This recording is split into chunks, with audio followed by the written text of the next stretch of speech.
Well, good afternoon, and welcome to Coffee with Ken, a thought leadership series at the nexus of business and politics. My name's Ken Biberaj, and it's great to see everybody.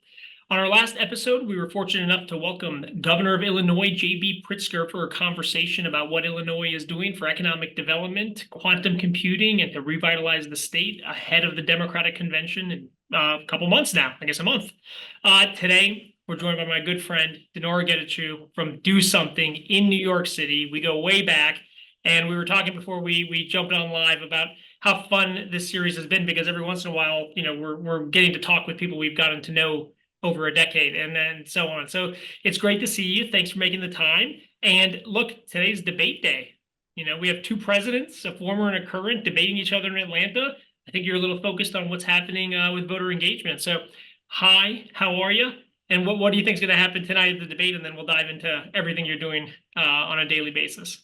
So great to be with you, Ken, and thanks for connecting the dots and bringing us back together. It feels like forever ago that we Just were coffee. here in New York. I know I don't even have any coffee. I'm like lame. I didn't even Well, it's like follow the 3:30 in the assignment. afternoon. Should have brought coffee, but I brought water because I'm staying hydrated because it's going to be a long day today.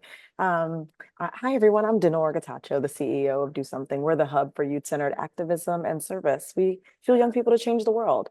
And it is an interesting day. I mean, first time in history that a former president's debating a current president. And so what does that mean, right? We think about where we are. 40.8 million new Gen Z young people will be eligible to vote, including 8.3 who are voting for the first time, could vote for the first time this year if they register to vote and get engaged. There's a lot at stake, right? And so I'm very curious to hear what Gen Z has to say about the election and what they want from their elected officials. But I'm really interested in hearing how the candidates are going to speak to them because Yeah. you combine Gen Z and those millennials, they make up more than almost half the electorate. So that's a big deal. They can tip the scales. And so tell us, break it down, right? So with DoSomething.org, like how did you guys start? What's the focus right now? Kind of what's that trajectory been like over the last, decade or so? It's 31 years old, so it's 30 like decades old. Jeez, I always so forget. all the decades. 31 years old, founded Unbelievable. by Andrew Shue of Melrose Place fame and his Of course. childhood best friend, Michael Sanchez. And they wanted to make volunteerism as cool as sports. So That's 31 years ago, the math works. I was in high school. Could have been a Do Something member, though I didn't know it existed. And really, over the last 3 decades, we've gone from boots on the ground with partnerships in schools in New York, New Jersey, and in the Midwest to being the largest online platform for young people and their activism. yeah. We just launched a new digital platform last week, really at the intersection of helping bring young people together. Let's remember, we just lived through a COVID pandemic. Mhm. We were all locked inside for good, bad, or indifferent of what that meant. We now are reemerging and we have new generations of young people, Gen Z, we know them. Yep. We even have Gen Alpha coming of age as 13-year-olds. They show up and lead very differently because they're all digital natives. So they grew up at a time when we were putting laptops and iPads in their hands and telling them, this is how you go to school, this is how you make friends, this is how you stay connected. And Oh. so we want to make sure we're leveraging the power of technology for good and really helping young people find their civic voice and go from being curious to committed, right? By doing simple acts of volunteerism, but more importantly, helping equip them to change the world. And after 3 decades, right? Like those young people change, how they consume news changes, their level Oh, of engagement changes, right? So this is like an organization that has to constantly reinvent and figure out how to reach that generation every single time, right? Because you're really focused on kind of getting people engaged early, yes. and then somebody else is going to deal with them later on maybe what issues and what parties and what topics. But like you really have a kind of what's unique about you, very focused kind of time period where you want to capture people and get them engaged, right? That's exactly right. And we are trying to get them right at the moment that they get excited about being engaged, right? So when they go from being curious, like what's happening in my community? When you think about a 13-year-old, right? They're either in middle school or starting high school. They start to telescope out a bit and they go beyond this notion of just themselves into what's happening in the larger world and ecosystem.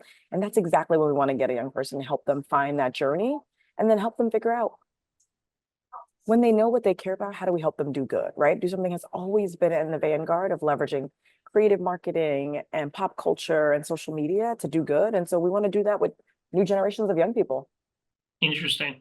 Interesting. So as you look at the kind of issues that the young people have focused on, I mean, how has that evolved, right? I mean, is it you got to kind of be issue specific sometimes, right? You want to find things that they're actually paying attention to, that they actually care about. How's that kind of like evolved through the history Mm. of the organization? And like, what are people kind of focused on today, right? Like, where do you? Because I feel weird about the election this year, right? It doesn't seem like there's a tremendous amount of like positive energy, right? It feels like it's just a weird feeling we were talking about. I think that's what's hard is that young people are, and for us, young people are 13 to 25-year-olds, so Gen Z and Gen Alpha, they are incredibly passionate about doing good, but they're incredibly skeptical Mhm. about the ability for something to change. Only 17% of our members told us that they think that lawmakers actually consider their voice when they're making policy. That Wow. means the overwhelming majority of them, which is consistent with national polling and data, believe that government's not responsive and they distrust it. We Hmm. have we are in a moment, I think, where there's both incredible um, skepticism, but also incredible opportunity. And so Right. our work at Do Something is to help fuel these new generations of young people to understand how democracy works, develop their own sense of civic identity, and then leverage that to do good. So Hmm. you asked me, what do they care about? Yeah. Gen Z in particular is very clear.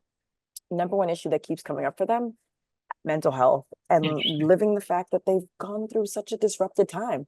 So we now are living in a world post pandemic where young people don't actually know that they're going to be okay, right? They're being Hmm. bombarded with information online, with social media, the power of technology, both a blessing and a curse. And they're trying to figure out how they can do good. And Hmm. so young people have said and are very clear that it's okay not to be okay, but they also need support in navigating their mental health, right? You and I both have young children. I think daily about what does it mean to get them off screens, out into the world Hmm. playing and being with their peers in the way that we grew up. And so our work really is making sure we're equipping young people with access to diverse and accessible mental health supports, but that we're also equipping them to um, advocate for themselves when they need Yeah. it and their peers. So mental health and access to mental health support is a big one. I would say safety and well-being writ large. Young people are really concerned about the pervasive threats of gun violence to their communities and that they don't feel safe in their schools, in their homes, um, and in the places where they should feel safe. It's Hmm. interesting, like my young daughters are 12 and 13. I didn't grow up doing lock in place drills or Oh, active shooter drills, yeah. It's but this crazy. is what Gen Z and Gen Alpha are faced with every day, right? We grew up with a good old stop, drop, and roll. Like if the Yeah. fire comes, what to do, don't touch the door. No, it's such a good point. Very different. Other issues that are top of mind for Hmm. young people, economic mobility. They're Hmm. really concerned, right? When we think about the gig economy that we've created and the fact that everybody can quote unquote gig their lives, what is that really doing to their sustainability long Ah. term, right? Like, will they have retirement savings? Will they be able to afford to own a home, rent a home? Will they be able to afford to pay off their student loan debt, right? With the rising cost of college. And then, of course, because I haven't said it, climate and sustainability. Young people care passionately about, these are my words, not theirs, but Yep. will young people be able to continue to inhabit this earth, right? Like we know the earth will continue to live because it's done it before. They're concerned about whether we're listening to them and really taking steps to mitigate the climate crisis. Are you optimistic that some of these topics come up tonight in a presidential debate, or do you think this is not going to be as much? I'm Lets your work hat more just your strategy, Uh, I guess. no, I think they will come up, right? I'm Yeah. convinced that one, the moderators are going to do a good job of forcing the candidates to speak to the issues because we are at this, I don't Yeah. want to call it a crisis moment, but we're at an important moment for our society. And I think we have to have an honest conversation about what's at stake and whether our democracy is still one that we all are committed and invested to upholding. But I also think the candidates know that they have an obligation to the American people. And so they better, as much as they might want to be bombastic or draw media attention, they've got to actually do the part. So I'm going to be watching with careful eye, and my hope is that Gen Z and Gen Alpha will be watching too.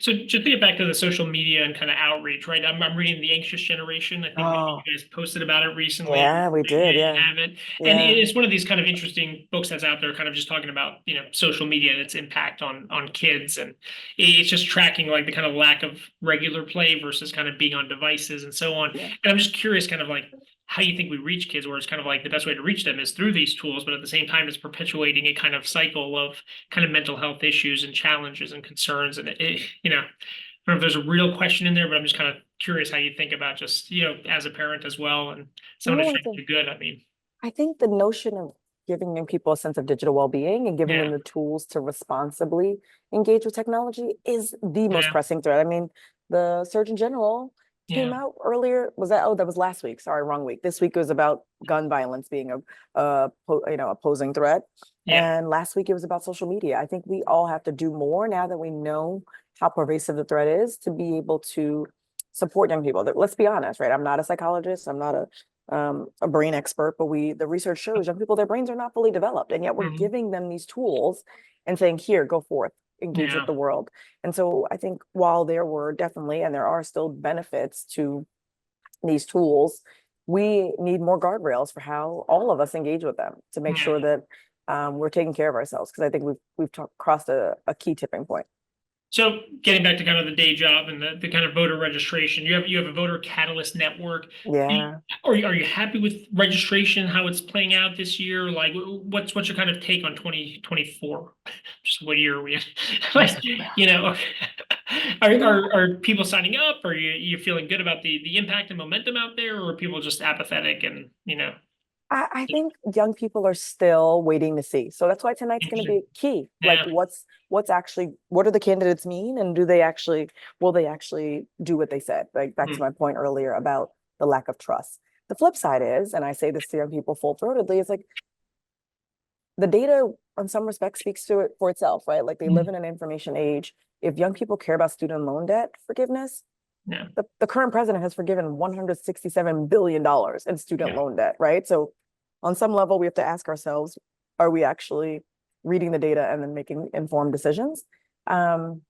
But I'm seeing, as it relates to voter registration, young people registering to vote, and the key question and consideration is going to be getting them to turn out to vote, that they know there's something in it for them. Right. And what we often say, and I say this full-throatedly, is democracy is a full contact sport. So yes, I want you to register to vote. I want you to go out to vote, but you also have to do the work between election cycles to hold elected officials accountable. And so we often only Yeah. perpetuate this very specific component of the work, which is registering to vote and voting. Well, what about all of the work between election cycles? If we don't coordinate leaders in America, then we have to do more work to keep people engaged Mhm. and not just young people.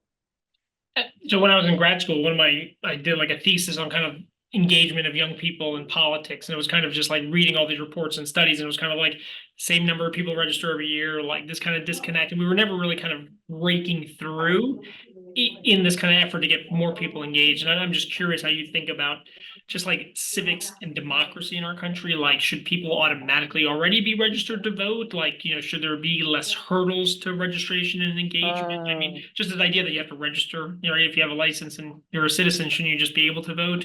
Right? Are there sort of kind of like policy things you think we should be doing in this country to kind mm. of increase engagement and turnout and participation?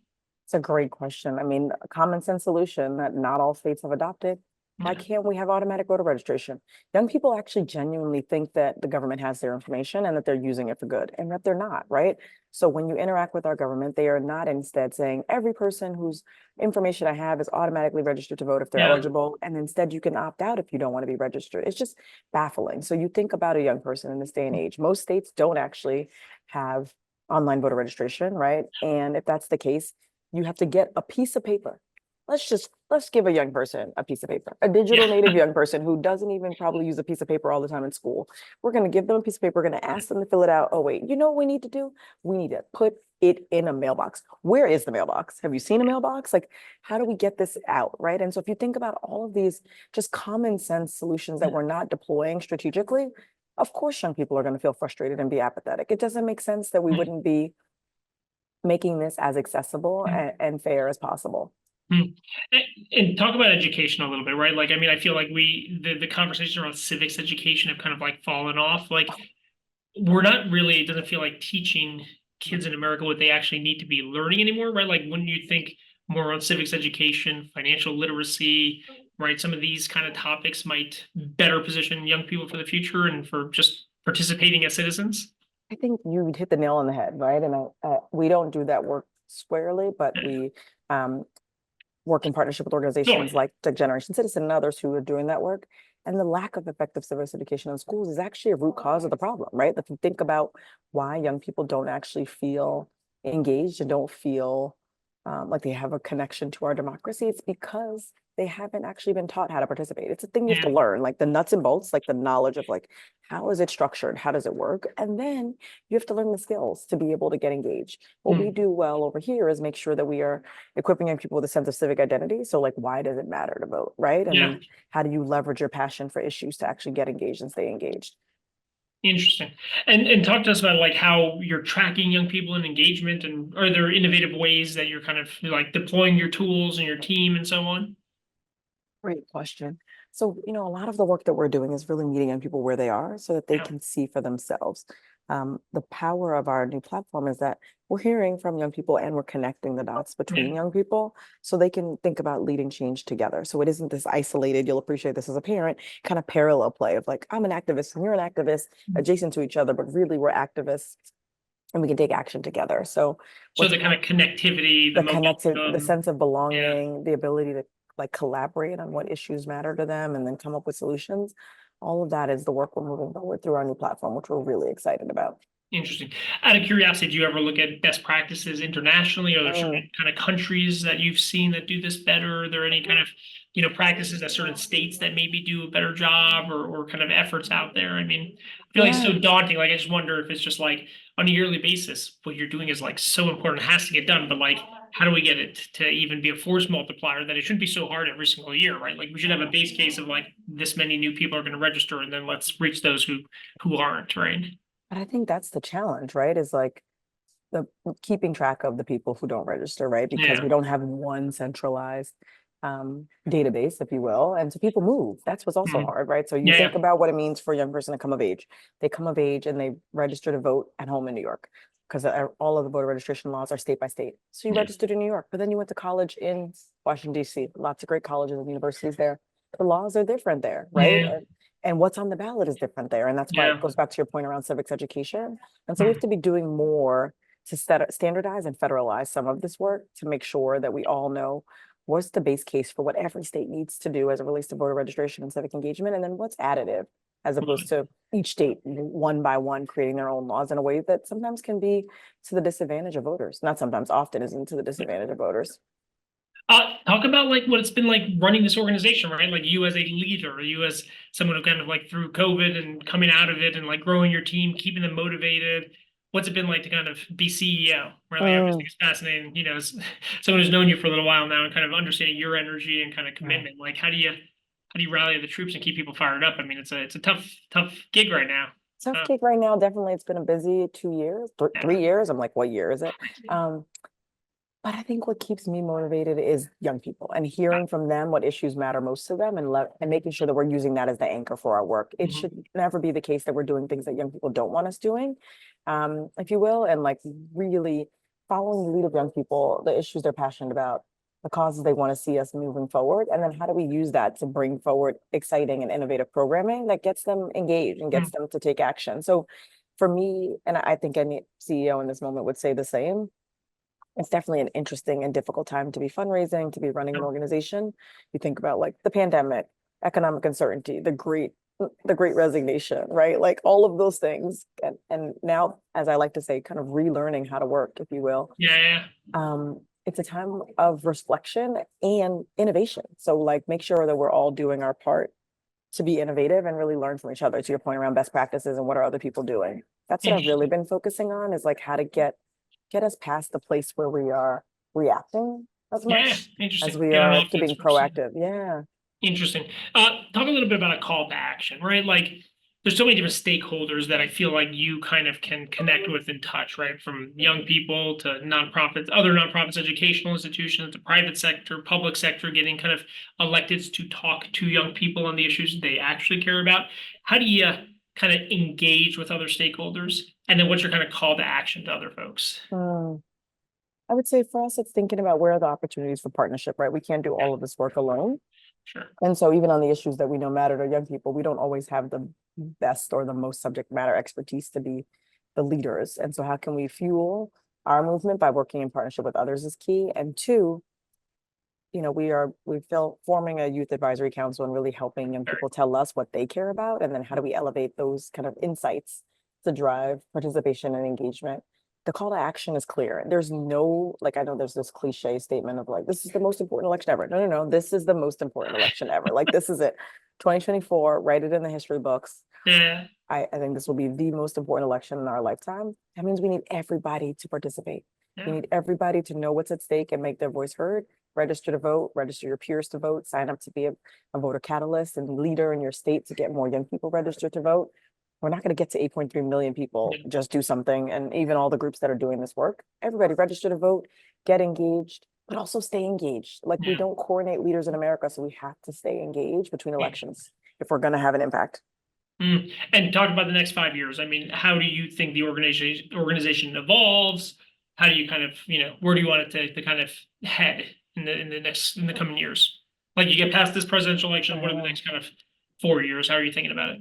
I mean, a big shift for us is away from this notion of kind of one-off activism campaigns for young people. So like, Yeah. don't just do this and then do this and then do this. Because in fact, what it leads to is slacktivism. We don't want young people being slacktivists. We don't want them clicking here, thinking like, I liked and hugged things on the internet, therefore I changed the world. I think that's why young people feel a little bit disgruntled or maybe even frustrated by the current um, government we have, right? Yeah. And so to the extent that we can create sustained engagement, Mhm. not in a wonky way, right? Because we wouldn't be do something if we did it in a wonky way, but if we can truly ensure that we're embedding civic engagement and the importance of young people claiming our democracy as core to everything we're doing, I think we'll actually be helping young people get more engaged, right? Because this notion of just running after the issues that matter to you without connecting the dots to why that issue matters and how you're actually going to make a difference, I think has been a big is a big generational shift for Gen Z and Gen Alpha. They care much more about systemic change, right? They are Yeah. hip to the ways of marketing and creative marketing. They really want to understand, okay, great. How do we use that influence to actually change the world?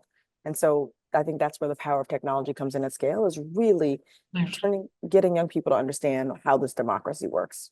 And how do you think about kind of getting young people engaged at a level of actually running for office themselves and kind of motivating them? I know it's not exactly in your wheelhouse, but how important is that? Are you kind of seeing, I don't know if you're tracking those numbers, but like, that seems as something that kind of, if you see somebody who's kind of your age group, of your peer set, like, it motivates you to want to support them and get excited about them, right? So I've always thought civics is kind of, if you can kind of have a connection to the folks running and diversify the kind of electorate that we have in this country, it would help. And that's beyond this conversation. It includes term limits and kind of how we think about getting people in the pipeline. But, how do you think about like young folks actually stepping up and running beyond? I, I am here. I am super excited about the possibility of more young people running for office, right? And what's powerful about Do Something is peer-to-peer network we've created. When a young Yeah. person comes to our platform, they can get 2 to 3 of their peers to join them. And so that multiplier effect of like, no, Yeah. I know Ken, I trust Ken. If Ken did it, I should do it too. Yeah. That's what's actually going to change the world. And so we spend a lot of our time really focusing on that, of like, how do we help young people talk to each other about the change they want to see happen? Interesting. And do you think that polarization in DC is kind of just like off-putting to people? Does it make it just even harder for you to do what you do on a daily basis, this kind of circus of DC? And like, I felt like when I was growing up, it didn't feel like such a crazy thing. Like, it kind of felt like being in government and politics was something aspirational and, exciting. And now it kind of feels like, who would want to do, that? Who would want to even be involved in this stuff just because of the vitriol and kind of, I think that's yes, there is yeah. a lot of vitriol and a lot of distrust because they're also thinking, this is the least productive Congress we've ever Yeah. seen. Like, what are you all doing down there? Yeah. And Fascinating. you get your life in order. And so the goal really is to help young people realize that they can be the leaders they want to see, and that they can help elevate what's happening in DC, but also nationwide. So that's what I'm focused on, is giving young people concrete and viable ways to lead change. So I always find it interesting. I talk to a lot of private sector friends, and they just kind of like don't want to have anything to do with government or politics and turn a blind eye. And you constantly have to remind them about like what Washington means to them and the laws that pass, how it impacts them. It's not dissimilar to young people. But when you talk to kind of, funders, the private sector companies, what's your kind of message and what's the reaction you get from them? Yeah, no, I think the message is clear, right? Like, we have to center young people in the work we're moving forward. And gone are the days of performative engagement. So you have shareholders who are holding Yeah. companies accountable. You have Gen Z employees and employees of all generations holding people accountable. So companies have to live their values. They have to be clear about what they are, and then they have to actually execute against them, as opposed to just talking points. Gone are the days where you can just say like, oh, I have this platitude for the thing I'd like to do. You actually have to say what you mean and mean what you say. And so they should be honest about that. You don't have to do it all, right? We don't need all of, much of the performative behavior we saw several years ago. We need commitments, and young people are holding themselves and their leaders accountable. Interesting. So companies should get engaged with you and offer help and support and so on, obviously, right? Visit DoSomething.org. Yes. Every day, all day. We are I happy love it. to help advise on how you know young people and be responsive to the needs of Gen Z and Gen Alpha as they come of age. Excellent. Well, as we wind down, I wanted to just kind of like at a macro level. I mean, after doing this for a few years now, I mean, are you more optimistic? Are you less optimistic about the kind of future of our country and democracy at large? I mean, I feel like you see this data, like does it get you fired up, or are you just like, oh, this is hard and depressing and kind of tough work? I mean, I'm still fired up, is my honest answer. I think if you look at history, when big cataclysmic moments for change happened, they were led by young people, right? And so what's powerful about the moment we're living in is change is happening on a more accelerated clip. So it's not going to take the 72 years it took from the convention at Seneca Falls to the passage of the 19th Amendment. The reality for young people is it's not going to take the 72 seconds it takes you to order your dinner. So somewhere in between there is when the change is going to happen, but it's happening faster.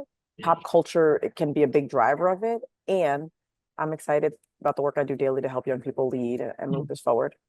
And on pop culture for a second and reaching voters, I mean, are you getting enthusiasm from kind of the influencer community, the celebrity community, or folks kind of rallying to get young people fired up? I mean, they are, and we're going to do everything we can to make sure there are more of them doing it. But I do have to say, Ken, it's that peer-to-peer that's going to go much further, right? No, fair enough. Yeah. Some both young people are both trustful of and distrustful of the influencer culture, right? True. Yeah. Well, DeNora, it's always so great to see you. Spend some time together. Amazing what you and the team are doing at DoSomething.org, over 30 years old, which I can't believe. I mean, that's just mind-boggling. And it's incredible work. I mean, so we'll be watching the debate tonight. Excited to kind of stay in touch with you and keep track of all this amazing work you're doing. So, so great to be on. Appreciate you being on. And cheers to coffee with Ken. And cheers to coffee with Ken. And to everybody tuning in, thanks for watching. Our next conversation is going to be next week with Joseph Pelfrey, the flight director for the Marshall Flight Center for NASA in Huntsville, Alabama. So we're excited to talk about another young person thing, right? Like, what is it going to look like to go to the moon and to Mars? And, it's a younger generation that'll be doing that. We're a little too old for that stuff. But in the meantime, you can keep track of us at coffeewithken.com and make sure you follow DoSomething.org. Until next time, folks, good to see you. Thanks. Thanks.